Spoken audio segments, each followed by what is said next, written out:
दोस्तों, हमारे trending star और प्रिया सुहानी का एक नया फोटो सोशल मीडिया में बहुत तेजी से वायरल हो रहा है। इसी वायरल फोटो या तस्वीर सोशल मीडिया पर घूम रहा है। इसी वीडियो गाने के बारे में खबर दूंगा, तो वीडियो के लास्ट तक बने रहना। चलिए आपको बता दें कि ट्रेंडिंग स्टार खेसारी लाल का एक नया देवी गीत किया गया है और फोटो या तस्वीर अपलोड किए हैं। आप लोग देख सकते हैं। इस फोटो या तस्वीर में नजर आ रहे हैं प्रिया सुहानी और trending star Khesari Lal shooting के दौरान फोटो या तस्वीर बनाया गया है, जो कि बहुत ही तेजी से सोशल मीडिया पर वायरल हो रहा है। मतलब यही तो ट्रेंडिंग स्टार के साथ प्रिया सुहानी को देखना चाह रहे थे कि इनका शूटिंग वीडियो कब आएगा। तो दोस्तों, ये वीडियो सोशल मीडिया पर खूब वायरल है। अब बात कर लेते हैं।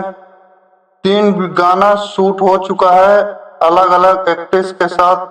बहुत जल्द आप सभी के बीच आने वाला है। धन्यवाद।